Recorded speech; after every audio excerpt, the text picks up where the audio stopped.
Bugatti might have got licensed instead of Driving Empire, but before I talk about that, make sure to subscribe and drop a like on this video. But without further ado, let's get right into it. Now, as a lot of you guys might know if you play Driving Empire, we have 3 fake Bugattis currently. The Rovana Racer, we have this Rovana right here. This is called the Rovana J9R. And then we also have Balinglo, I think. Yeah, right here, the Balinglo Russ. So this is like a Veyron, I guess.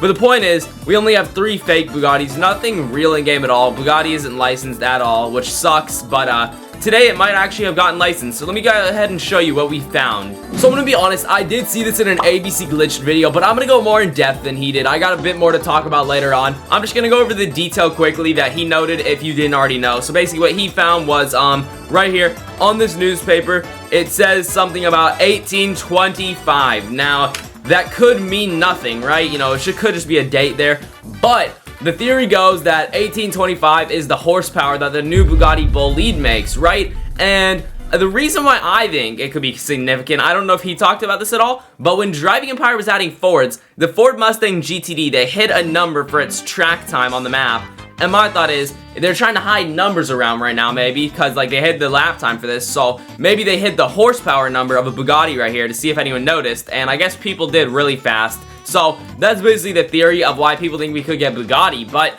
let's talk about what Bugattis we could actually get now. Now, as I already mentioned, we have a fake Veyron Super Sport in game, so maybe they would turn this into the real Veyron, but what's weird is, they have different names for the fake Bugattis. So Balinglo is one name, but then another name is, I believe, Rovana. It's weird. And this one has the fake EB110 and the fake Bolide. So, I mean, I'm guessing, right? If they were to tease the horsepower of a Bolide, the Bolide would probably be confirmed if this theory is correct. So Bolide, definitely one of them.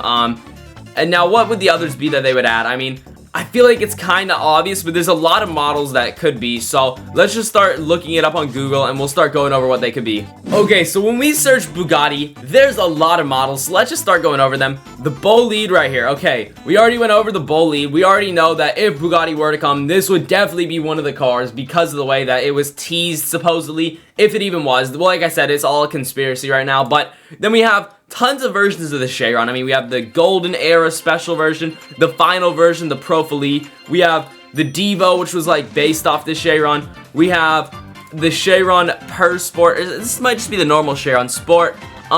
We have the Mistral. We have the Tourbillon, which looks similar to the Mistral, but it's not. I mean, there's just so many cars. The Per Sport, I think this one is.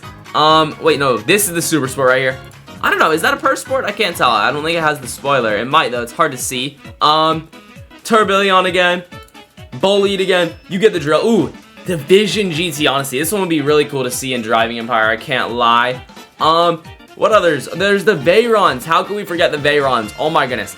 They had the normal Veyron, Veyron Super Sports, the Veyron Vitesses, the convertible ones. They had this Bugatti right here, the Cento Tedieci. They had so many. There's also like some one-off one. I have to go find that right here. The Bugatti, what is this one? I don't even know the name of this one. It's such a random one. Per Sport, as I already mentioned. They have the special 57 SC Atlantic inspired one, with a different grille. So many different Bugattis is the point that I'm getting at here. They could add any of these. There's so many they could add. And I feel like Bugatti is one of the most iconic car brands. So let's talk about that. So like I said, you know, I think Bugatti really is one of the most iconic car brands in the world. I mean, like, when you think of a hypercar, the first thing that comes to mind is probably a Bugatti, a Koenigsegg, or a Pagani. And Bugatti's like the one that's most known by most people. Like, you know, not every random person like that doesn't love cars like us. Not everyone knows about a Pagani or a Koenigsegg, but I feel like everyone's kind of heard of a Bugatti by now. You know, Bugatti is kind of like the Lamborghini of hypercars. It's just like that one brand that like everyone knows, everyone signifies with as like a hypercar in their head. So I feel like Bugatti coming would definitely be a big step for Driving Empire. Also, I want to note, Bugatti, if they were to come, they would definitely want to because they have their competition in game. I would consider Pagani Bugatti's competition as well as their definite competition. You know, Pagani's kind of their competition, but Koenigsegg, we have Koenigsegg's in game, and this is definitely Bugatti's competition, I would say. Obviously, it's all friendly competition at the hypercar level. All of them are insane, but I feel like, you know, Bugatti would definitely want to come to game to, you know, kind of be here alongside their competitors. I feel like that would make sense. Now, something else we want to note about Bugatti is who they are owned by. Now, if you look up who owns Bugatti, it's Bugatti Rimac. Bugatti Rimac, it's like technically their legal name, I guess. Obviously, you know, no one calls them Bugatti Rimac, but Rimac owns Bugatti. So if we go to images, you're going to see what Rimac is.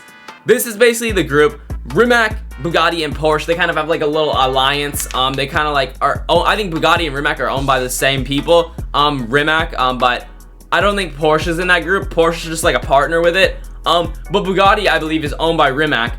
And the point being, that could also mean Rimac could come in the future. Now, we currently do have a Rimac in game, but it is not licensed. So they just have the model in here kind of illegally, you could say. They don't have any badges or the real name, but they just have like the design stolen and put in game. I mean, that's the best way to put it, but they're not going to get in trouble for it, obviously, because if they were, that would have happened like 2 years ago when they got in trouble for all the other brands. And Rimac stayed, so that might mean they're on good terms with Rimac, is my thought process.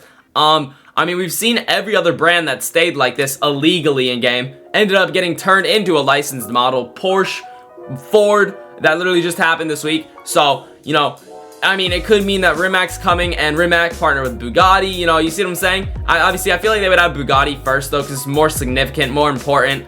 But I don't really know. I feel like, though, if they were to add it, it might cause a slight issue because the Rovana Racer, it is the best vehicle in game, and surely when they add, I mean, Bugatti, I mean, they could maybe still keep it as the best vehicle in game, but I don't really know. I mean, people will be mad because I know the performance won't be exactly the same, and this car, it's just the best car in game all around. Everyone knows that, and if they change it, they remove this car, then what's gonna happen? You know, people won't be very happy that they lost the best car in game. But I kind of feel like, you know, that's the price that sometimes we gotta pay to get these cars officially licensed, especially with this, because I'm gonna be honest, the fake model Bugattis look hideous. Like, it kind of grew on the driving empire community, I feel like, but pretend like you've never seen this before. Just close your eyes, open them, look at this thing.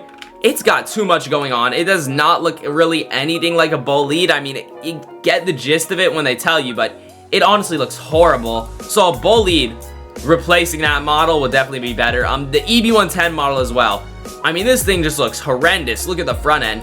It's horrible. I mean, I feel like the fake Bugattis are honestly some of the worst fake cars in game that we have still. A lot of the fake cars were removed, but the ones that stayed, like, yikes. You know, the fake Veyron, the rear end looks horrendous. The front end looks horrendous. It honestly, and this isn't even some of the worst fake models, but these just look horrible. So I feel like, you know, it's a good thing. It's the price we have to pay. You know, we might lose the best performing car, but we also get now some beautiful cars instead of these hideous fake models, which honestly, these fake models just gotta go. But keep in mind, all this is a conspiracy theory. Obviously, we got this all from a little date that was on a sheet of paper in the dealership that could be meaningless, but I just thought it'd be fun to talk about what Bugattis could come and what would happen if it did come. So yeah, I just wanted to go over that. Comment below though, do you really think they're gonna license Bugatti? I don't know. But yeah, if you enjoyed this video, make sure to drop a like. I would truly appreciate it. Subscribe and the notification bell so you never miss another upload. Check out the video on screen here. YouTube thinks to like it, and I will see you all in the next one. Peace.